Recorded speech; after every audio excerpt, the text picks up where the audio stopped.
Pessoal, eu estava querendo aqui dar uma olhada com vocês, são 6 slides muito rápidos. A ideia básica aqui é o que a gente está olhando aqui, na dimensão mais geral, é esse dificílimo equilíbrio de manter, a gente tem que parar a pandemia, manter a economia andando, que todas as técnicas que eu vou falar agora, que são cruciais, de interferências não farmacêuticas, intervenções não farmacêuticas, tem sim um impacto devastador. A gente está vendo todos os mercados colapsando, todas as bolsas do que vocês imaginarem, se você colecionar todas, elas estão em queda. Então a gente está com um problema muito sério já de impacto econômico. Então qualquer medida que tem que ser tomada tem que considerar isso, e é uma das coisas que a gente tem que equilibrar. A gente não pode destruir a economia, mas ao mesmo tempo a gente vai ter que tomar certas medidas que aparentemente são bem rigorosas. O segundo, essa perna aqui da esquerda em cima, é a questão de você manter a taxa de produção abaixo de 1. Sem isso, essa coisa continua crescendo exponencialmente. O R0, que é o número de infectados por infectante, estava estimado, por exemplo, na Coreia do Sul, próximo de 6,7. O R0 da influenza, né, é uma distribuição, lógico, o R0 é sempre uma distribuição, geralmente uma lei de potência, com alguns indivíduos transmitindo muito e outros transmitindo no valor que a gente poderia chamar de característico dessa distribuição, que aí é por volta de, no caso da influenza, por volta de 2. Então a gente já tem um agente que tem um R0 extremamente elevado. Não é 20 como de sarampo, mas também alguma coisa próxima de 7. E se tem um problema muito sério em super spreaders, casos onde uma pessoa pode infectar 100 ou 200. E para evitar esses super spreaders, que vai entrar essa questão que a gente tem que conversar sobre o aspecto fundamental de distanciamento social. E depois a gente tem um problema que é crucial, vocês acabaram de ver o Paulo Saldiva falando aqui, que é a questão importantíssima de a gente ter que controlar a questão da saturação dos hospitais. E é sobre isso, basicamente, que eu vou falar hoje. Mais esse aspecto aqui. E qual é o impacto dessas duas, das pernas aqui da esquerda e essa na questão que é pertinente para nós. Então, isso daqui, se alguém tivesse que sumarizar o que acontece, é isso aqui. Case, cluster, boom. O que significa isso? Você tem casos esporádicos inicialmente, depois você começa a ter clusters de transmissão. E quando você está na fase de clusters de transmissão, aí você perde o controle da coisa, porque você agora pode ter indivíduos que não são mapeados nesses clusters, podem transferir para outros clusters, e aí nesse momento você perdeu o controle totalmente. Como essa dinâmica é uma dinâmica exponencial, o problema é que geralmente as intervenções institucionais são feitas na fase pós-cluster, na fase boom. Então, o que aconteceu na Itália? Se você olhar a Lombardia é um dos lugares mais desenvolvidos da Europa. A Lombardia tem um sistema de saúde dos mais modernos da Europa. A estrutura hospitalar da Lombardia é extremamente avançada nos critérios da Comunidade Europeia. E o que a gente observou na Lombardia? Um problema seríssimo. Por quê? Porque na Itália, de uma maneira geral, eles começaram a operar na fase onde eles já não estavam mais conseguindo fazer o tracing dos clusters. Então, houve uma interferência na fase de transferência de cluster e boom. Então, é case, cluster, boom. E o que eu vou falar hoje é que um dos problemas que o Saldiva falou, da gente não ficar, digamos assim, ele usou uma expressão muito forte, eu não tenho tanta força como ele na universidade para usar disso, mas eu gostei demais essa postura dele de dizer não temos que ficar de joelhos para decisões que são tomadas por instituições que são, na verdade, conduzidas por pessoas que nem sempre têm o nível de educação que vocês têm. Então é uma coisa muito importante isso, a gente tomar essa liderança. Nessa sala aqui a gente tem quase 1 milênio de estudo concentrado em pessoas e que isso tem que ser, de uma certa forma, a gente não duco or duco, né? Então, de uma certa forma, acho que a universidade pode e deve tomar certas decisões que dependem da nossa inteligência agregada e não do indivíduo que naquela hora está eleito para ocupar um cargo. Então isso é muito importante. Isso aqui não é desobediência civil. Eu acho que é valorização da universidade. Então, basicamente, o que a gente está falando aqui é o seguinte: as estruturas políticas são muito lentas. Então, eu acho que, às vezes, eles estão operando de forma linear. Eles marcam reuniões para a semana que vem, para depois fazer comissões que vão desenvolver coisas daqui a 30 dias. E no nosso caso, como é um processo exponencial, às vezes questões de horas ou dias são cruciais. E é isso que eu queria mostrar para vocês. Então, o primeiro conceito que a gente vai ter que lidar são as intervenções não farmacêuticas. Elas têm duas pernas que são cruciais e que sem elas a gente não consegue segurar essa situação. A primeira, eu estou dando aqui o exemplo que o condado de Washington, que na costa leste americana, em volta de Seattle, fez. Eles recomendaram os 2,2 milhões de residentes trabalhar em casa e pessoas com mais de 60 anos de idade ficar em casa. Isso é uma medida de distanciamento social. E as escolas daquele lugar todos estão optando por educação presencial sendo substituída rapidamente por educação à distância. Então, eu sei que o Marcos me falou no almoço que ele já tomou a iniciativa, não é, Marcos? De conversar com o pessoal do IB para que os professores começassem a dar aulas remotas e tornar a questão da presença dos alunos algo facultativo ou, como aconteceu na Unicamp ou aqui na Geografia, talvez até cancelar as aulas provisoriamente até a gente entender o que está acontecendo. Então, essa é uma parte essa parte de distanciamento social. Outro aspecto que é importantíssimo, que eu não estou falando aqui, que junto com as intervenções não farmacêuticas, tem que vir um outro braço que é crucial, que foi fundamental, eu vou mostrar os gráficos aqui para frente, para manter o que a gente chama de curva de crescimento achatada. E eu vou explicar por que isso daqui a pouco. A maneira de fazer isso é você instituir de forma agressiva e muito vigorosa a testagem por PCR. Não só do caso, mas imediatamente traçar os contatos, testar os casos e isolar. Os países que conseguiram, nós vamos mostrar os exemplos e os gráficos daqui à frente, os países que conseguiram instituir testagem muito rigorosa, muito agressiva, e delineamento dos clusters de transmissão e isolamento, foram Singapura, Hong Kong, o Japão está fazendo mais ou menos isso também. Então, eu acho que são países que vocês vão ver as curvas como são totalmente diferentes do que a gente está observando em países que começaram a operar, e esses países começaram na fase case. Eles não esperaram ter cluster, porque os primeiros clusters eles já amarraram. Eles não deixaram a fase cluster escapar de controle, portanto não teve boom. Então, aqui são as duas pernas. Intervenção não farmacêutica, que é a questão do distanciamento social, e testagem muito rigorosa. Aqui é um aspecto fundamental, Paulo já mais ou menos tocou nesse assunto, mas a gente não está mexendo com vírus respiratório clássico, tradicional. Sim, existe transmissão por droplet, por aerossol, no sistema respiratório, a pessoa se suja toda, suja o ambiente e depois passa para frente. O que tem de devastador nesse vírus, no entanto, é o fato que ele tem um receptor também para replicar em células do sistema, no intestino das pessoas, né, falando para que todo mundo possa entender. O que acontece? As pessoas defecam uma quantidade enorme desse vírus da forma infecciosa. Então, o que a gente já tinha observado em 2003, o famoso caso do Emory Hotel em Hong Kong, é que um caso do indivíduo que ficou num quarto de hotel, teve uma diarreia explosiva, ele conseguiu infectar um andar inteiro, literalmente. Isso tudo foi mapeado, foi estudado em trabalhos magníficos, onde eles faziam swabs das paredes, eles mediram o vírus andando pelo sistema de ar-condicionado, chegando nos outros quartos, infectando e matando pessoas em outros quartos. Então, isso daí é uma coisa que esse vírus também tem essa prerrogativa. Então, isso daí implica, isso aqui é um estudo recente, feito em Singapura, foi publicado, acho que no JAMA, no dia 4 de março, onde eles pegaram quartos de pessoas que estão confinadas e começaram a testar o vírus que fica residual nesses locais. Eles detectaram o vírus em absolutamente tudo, parede, vidro, nada. Sabe-se também que o vírus fica 9 dias estável em superfícies.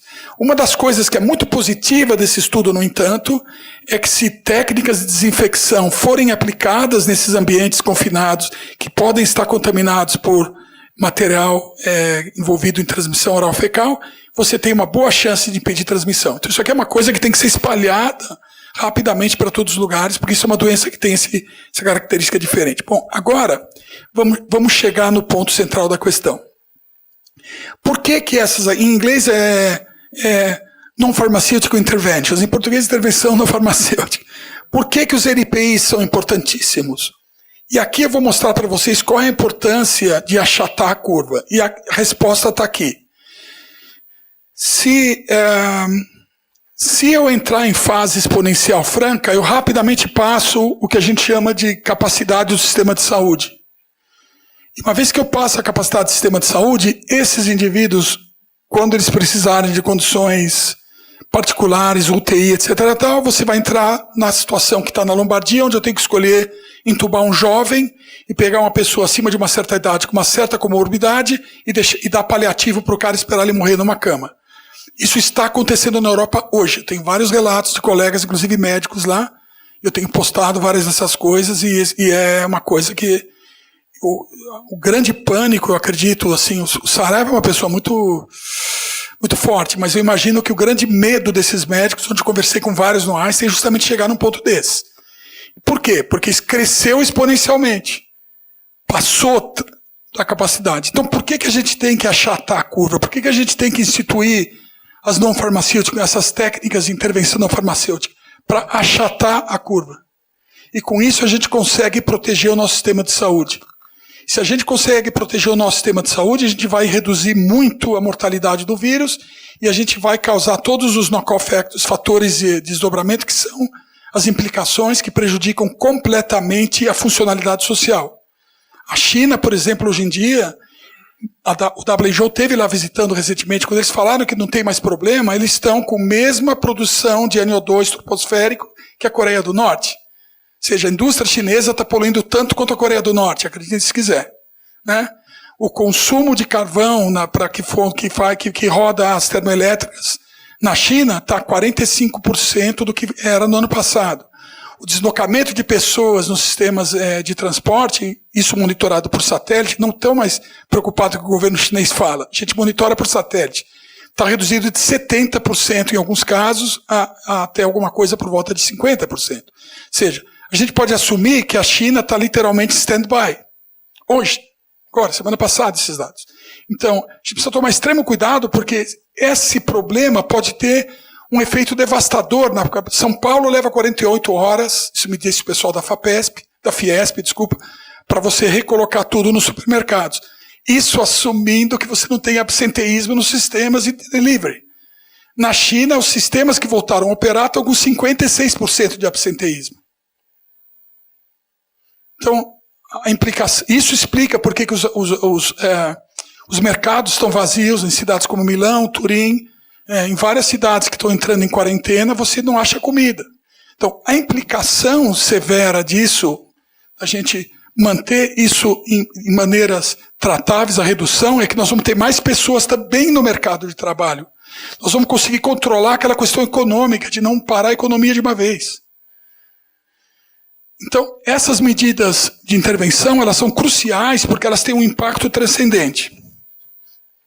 Elas vão muito além da área de saúde. Aqui eu estou dando 2 exemplos para vocês, que vocês estão vendo aqui em amarelo, highlightado, é quando Hong Kong e Singapura, você vê, aqui é a fase case. Olha como a coisa está vendo ruim aqui, né? Mas ainda é um número pequeno de casos, porque isso aqui, vocês estão vendo a escala.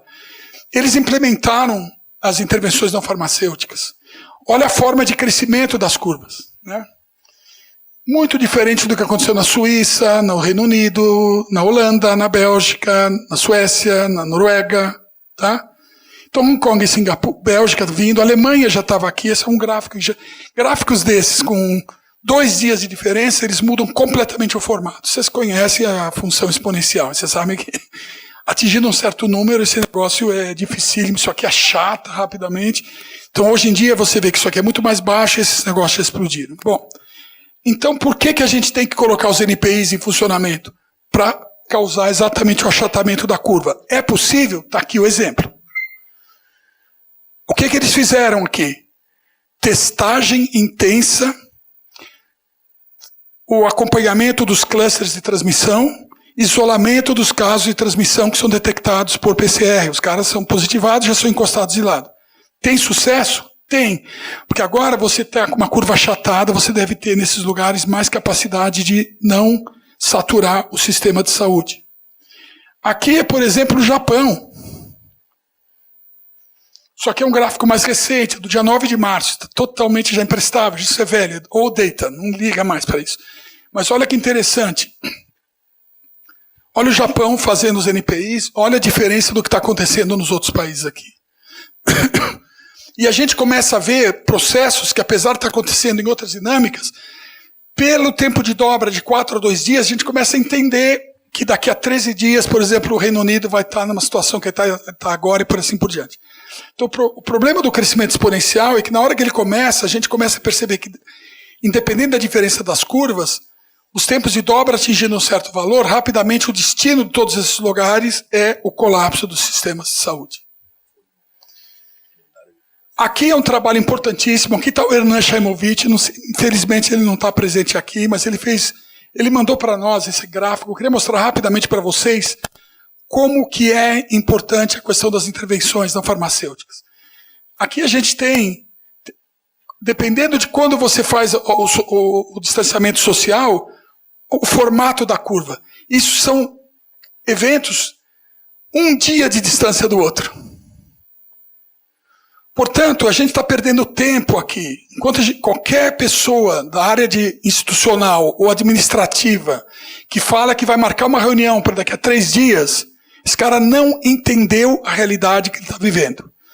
Né?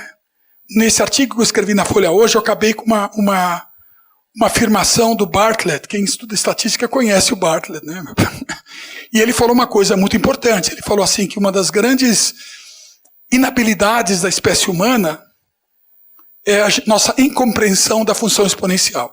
E, de fato, é assustador, porque a função exponencial, as coisas vão indo de um jeito, quando, de repente, está enchendo a água, né, de um estádio, né, e, de repente, no dia a água está assim, na altura do campo, no dia seguinte já está transbordando fora do estádio. Essa incapacidade das pessoas de perceber o descompasso entre a nossa percepção linear da realidade e a realidade exponencial é o que talvez o Bartlett diz que é uma inabilidade da nossa espécie. Né? Então, isso é um problema seríssimo. A gente não pode também ficar culpando os nossos gestores, culpando as pessoas. Puxa, vocês não vão fazer nada. Não, talvez fosse exigir demais, porque é realmente uma compreensão que a gente normalmente no cotidiano não tem. Né? E agora a gente está enfrentando um problema clássico exponencial. É um desafio, inclusive, para a cognição do Homo sapiens. É um desafio para a gente poder se... Então, esse aqui é o dado que eu queria mostrar, já estou quase acabando. Aqui são as medidas, eu não queria entrar em grande contato, mas, por exemplo, aqui é importante porque é basicamente preparar medidas de emergência hospitalar, aumentar o número de leitos, tentar gerar mais... Isso tudo bem, isso todo mundo sabe, é preciso fazer plano de isolamento, asilos, para os idosos. O Drosten, na Alemanha, ele fez uma afirmação muito interessante. Uma epidemia de 1000 casos ainda permite uma ação de contenção, ainda pode ser considerada viável de controle. Então, esses thresholds, eu fiquei sabendo de hoje pessoas falando que o número de casos, além dos quais a coisa se torna incontrolável, ou... Por quê?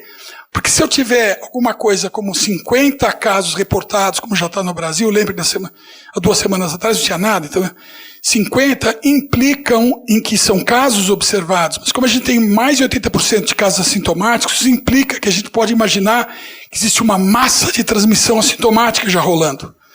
E isso nós vamos começar a perceber na hora que esses casos assintomáticos passarem para grupos de risco e a gente começar a ter internação e mortalidade. Exatamente o que o Paulo falou, que eles estão se preparando hoje lá para mexer com uma demanda estimada, que eu ouvi ontem, de 30 a 40 mil leitos no estado de São Paulo.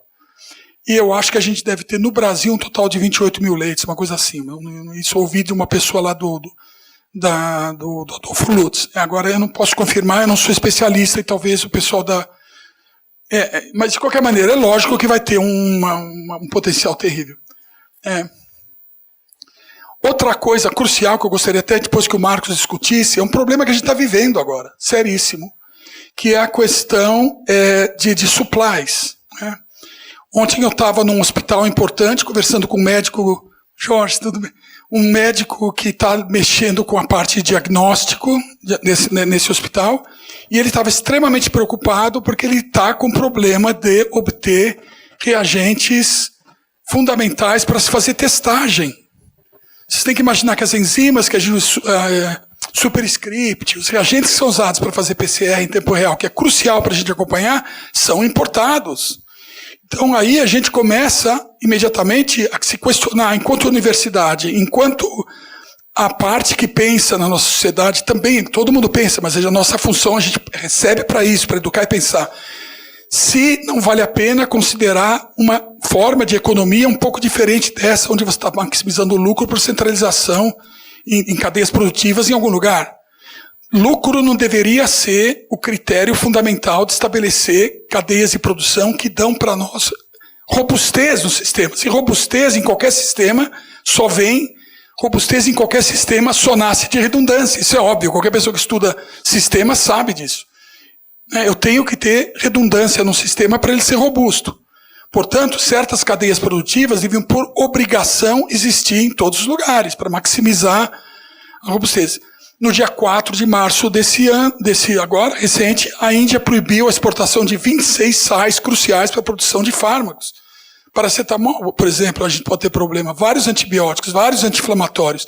China está fazendo. A Alemanha proibiu a exportação de qualquer coisa que pode ser útil no tratamento dos pacientes deles. Então a minha pergunta é: o que a gente produz aqui que a gente não dependa de importação? Isso a gente tem que tomar muito cuidado. Não é protecionismo nacionalista, etc. É uma questão de segurança, fundamentalmente, é uma questão de maneira completamente apolítica, é uma questão, só analisando sistemas, é uma questão de maximização de robustez num sistema por redundância. Isso é básico, é fundamental. Eu tenho que levar step no carro, porque senão eu vou ter problema, né? Eu tenho que ter sistemas alternativos para quando eu vou um avião, porque se aquilo rebenta, eu tenho que ter um sistema de paralelo e assim por diante. Então, a redundância é fundamental para ter robustez no sistema. Pessoal, se amanhã, daqui a 20, 30 dias, a gente não tiver reagentes fundamentais para fazer testagem, nós estamos voando um gigantesco Boeing na nuvem na direção de uma sei lá do quê. Então, esse é o grande problema. Testagem é crucial. Não só as intervenções não farmacêuticas, que são cruciais por distanciamento social, mas a gente viu em Singapura e Hong Kong que testagem, identificação de casos, isolamento, rapidamente é crucial. São as duas pernas dessa estratégia de redução, de achatamento da curva que a gente estava falando, né? Então, aqui tem várias possibilidades da gente abrir linhas de insumo. Não quero perder o tempo de vocês com isso, porque não é nem o nosso problema. E é isso que eu queria falar para vocês, e eu espero que eu tenha transmitido alguma noção da importância dessas intervenções não farmacêuticas, e crucialmente como isso, junto com testagem muito agressiva e detecção dos clusters e bloqueio das pessoas em contatos porque estão positivos, podem ter um impacto. Pode ser um impacto? Tem. É só olhar Singapura e olhar Hong Kong. Agora, fica uma escolha que a gente vai ter que tomar enquanto Brasil, enquanto povo, é como nós vamos fazer isso. A gente vai esperar reuniões marcadas para daqui a 15 dias para ver o que vão fazer, ou a gente pode se manifestar de alguma forma. E eu acho que isso aqui deveria ser discutido com calma aqui.